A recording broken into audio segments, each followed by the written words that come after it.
Друзья, приветствую вас на своем канале Пламя. С вами Олег Михайлович.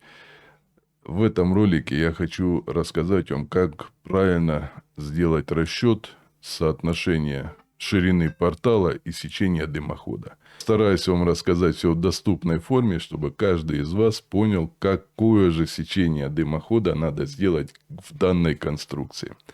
И еще расскажу вам, для чего же нужен приточный канал в закрытом помещении. Поехали.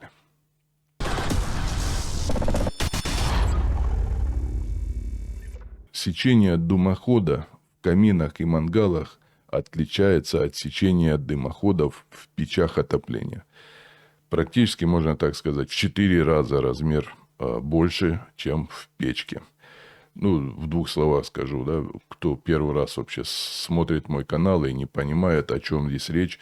В печке сечение канала идет у нас 14 на 14 сантиметров. Второе сечение это 14 на 27 сантиметров. Друзья, я все размеры указываю, да, с учетом толщины растворных швов. Поясняю. Кирпич 25 сантиметров и плюс по сантиметру с каждой стороны. Получается 27 сантиметров. 12 сантиметров пол кирпича, да, плюс по сантиметру с каждой стороны получается 14. И самое большое сечение дымохода в печах это 27 на 27 сантиметров. Ну, это уже типа русской печи, такой мощной, большой. Вот. В каминах и мангалах я всегда советую минимальное сечение применять 27 на 27 сантиметров. Даже если у вас камин маленький, 50 сантиметров ширина портала, друзья. Да, не надо делать экстремально маленькое сечение трубы. Пусть дым свободно выходит в трубу. Наша задача, как людей, которые собирают именно камины и барбекю-комплексы, сделать так, чтобы дым свободно выходил в дымоход, в правильное его сечение. Потому что открытый портал, и здесь дыму иногда проще выйти в помещение, чем попасть в этот маленький дымоход. Поэтому не стесняемся, делаем нормальную трубу. Так, ну, друзья, немножко я отвлекся, да. Смотрите, 50 сантиметров, 75 сантиметров, 90 сантиметров, метр. Ширина портала, независимо, камин это или мангал. Сечение трубы делаем 27 на 27 сантиметров. Запомнили. Больше метра. То есть от метра до метра 30, друзья. 40 сантиметров. Понятно, да? До 1,5 метра. 1,5 метра ширина портала, друзья. Это уже 50 сантиметров должен быть дымоход внутри. То есть 50 на 27. Друзья, если у вас уже от 1,5 до 2 метров, то там уже сечение трубы надо делать 60, там получается 63 сантиметра ширина канала и, ну, вернее, длина канала 63 на 27. И если уже у вас вообще там 2,5, то там уже надо 27 превращать тоже в 40 сантиметров. То есть вообще там будет очень большой канал. 75 на 40 сантиметров, друзья. Да, вот так в таких пропорциях. По трубам, я думаю, все понятно. Повторять не буду. Все перематываем, просматриваем, друзья. Это та информация, которую я за 20 лет накопил. Я уже опытный в этом плане. Не только изучил работу дымоотведения, дым-каналов, я имею в виду в каминах и мангалах, но также еще и разработал свою технологию недымящих каминов, назвал ее «двойной зуб». Да, технологию свою я запатентовал. Сейчас Роспатентом она официально признана как полезная модель камина. На моем сайте mangalyplamя.ru вы найдете проекты с запатентованной технологией «Двойной зуб». Перейти на сайт можно по QR-коду, его вы увидите на экране, либо по ссылке под видео в описании, или набрав в Яндексе слово «Мангал» и «Пламя». Все проекты рассчитаны на самостоятельную сборку, имеют пошаговую инструкцию, точный расчет всех необходимых материалов. Любой соберет барбекю-комплекс легко и быстро, как лего-конструктор по инструкции. Проект позволит вам сэкономить ваше время и деньги. Ну и объясню давайте напоследок, почему же в закрытом помещении требуется приток воздуха. Все очень просто, друзья. Связано это с перепадом давления воздуха. Когда у нас источник тепла появился в камине, огонь, да, или там дым, ну, неважно, перепад температур появился, начинает воздух выходить из трубы. Если помещение герметичное, то в конце концов баланс давления воздуха на улице и в помещении начнет меняться. И здесь происходит такое, что в трубу начинает засасываться холодный, ну, не то что холодный, да, а воздух с улицы в помещение, для того, чтобы выровнять вот этот баланс давления. В этот момент камин или мангал будет дымить. Это 100%, я вам говорю.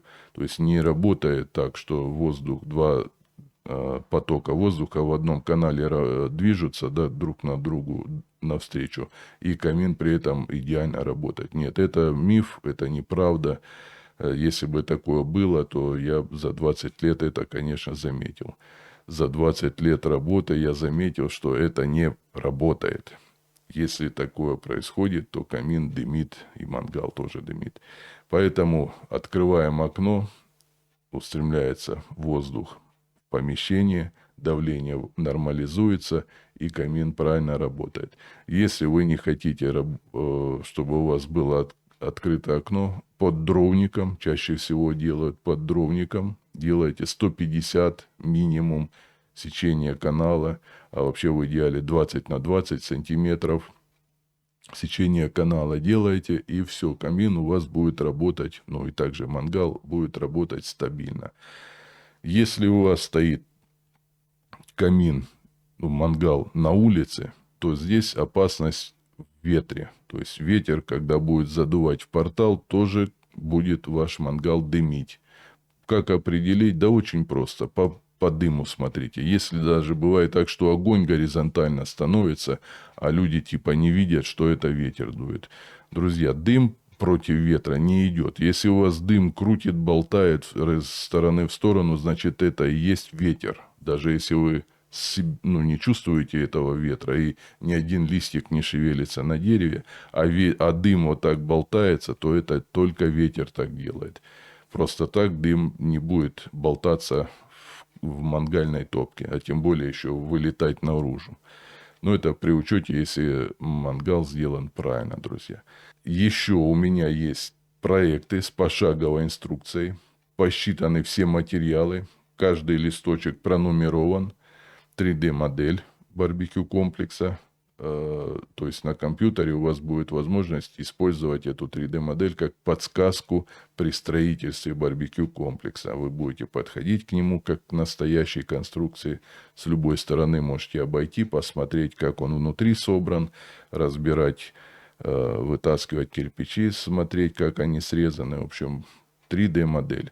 В порядовке все расписано для новичка, друзья. Проекты у меня на сайте mangalyplamya.ru и на моем WhatsApp +7 903 466 22 29. Пишите, звоните, я все время на связи, друзья. Спасибо вам большое за то, что смотрите мой канал. Кто не подписался, обязательно подпишитесь на мой канал. Ставим лайки. Ну, кому не понравилась информация, ставьте дизлайки. Пишите в комментариях. Будем обсуждать. Может, высказывайте свое мнение.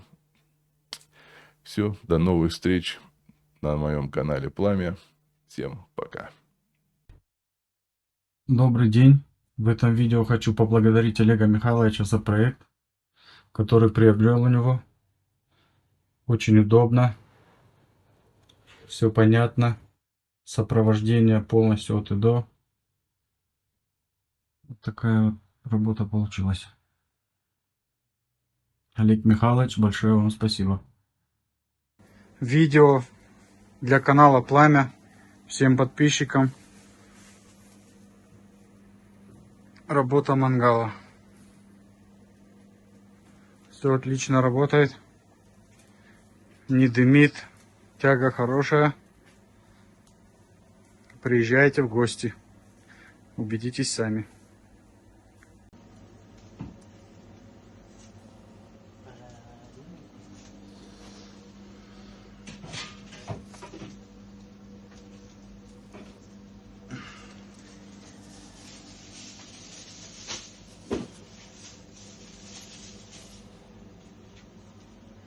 Все, да? Wait time.